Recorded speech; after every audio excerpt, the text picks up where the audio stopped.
halkani waa cisbitaalka Martini ee ciidanka xoogga dalka Soomaaliyeed in muddo ah cisbitaalkani waxa uu ahaa mid burbur baahsan ka muuqday. Martini Hospital waxa uu xilligan hooy u yahay ciidamada xoogga ee ku sunaafoobay dagaalkii 77 ee dhex maray dalka Soomaaliya iyo waliba Itoobiya.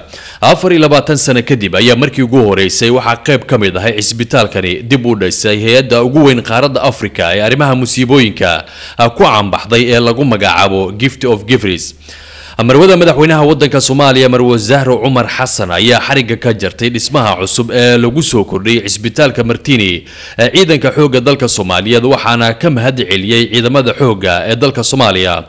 General Sanay waxa uu ka mid yahay saraakiisha ciidamada militariga Soomaaliya. isbitaalkii ciidanka xoogga dalka Soomaaliyeed ama isbitaal Martini oo naafadii 77 ku dhaawacmeen iyada oo aan la iloobi karin waxa ay qabteen iyo duruufaha ay dalkayna ku soo difaaceen. waxaan aad iyo aad ugu faraxsanahay sida rumahaanta process badana laga soo maray meeshan, laakiin maamada mar walbeeto wayna garab taagneed waxayna nagu boorin jirtay inaan 24 saac dadka naafada ah 77 aan wax u qabanno.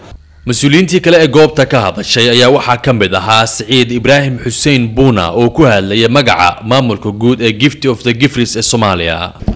أريد أن وحكوت المد مركز مسؤولينتي أنا سر هل كان نقصوا بقدين مروا البنا وقاعد سنجني حروتن حاجة نقطة عفمات كهان نقطة محلي رادا إيش جرجارة ده كله دوبن مركز مدة أفر سنة هل كان مروا البا قاعد تكوهيني مركز مسؤولينتي أنا سر وليبا الصومالي هل كان يمادين waxay arkeen meeshii oo hadda aan fureynay oo xaruntan ah oo 15 qol ka kooban oo aad loo qurxiyay maama sahrana ee noo furtay aad ugu mahad celinayno sharaftaasna ayadaan aad ugu mahad celinayna.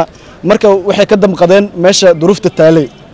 marka anaga inta badan hay'adda waa humanitarian aid waaye inta badan xoog waxay saartaa caafimaadka iyo waxay xoog saartaa iyo bini'aadanimada raashinka iyo waxyaabahaas iyo meelaha gurmadka waxay u qabataa.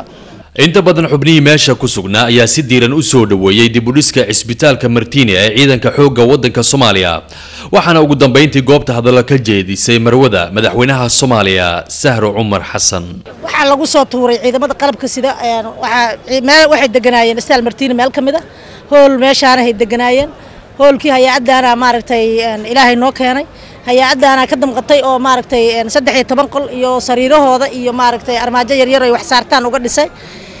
dacaamkan hadda waa u keenay faan iyo amaanugu ma ahan inaan intaan in ka badan u keenna rabnaa hay'adaha iyo doorta umadaha adduunka oo dhan waa la hadlaynaa si ay maaragtay ay u caawiyaan ciidamadeena. anaga dalkeen waa dal dagaal iyo dhibaato ragaadisay waxaan rabnaa ciidamada iyo in la garab istaago oo maaragtay hay'adaha iyo maaragtay adduunka intii waxaysata Soomaalidaba ay garab istaagaan ciidamada. سلمان جمال سعيد TV عالمي Universal مجلة مقدشو.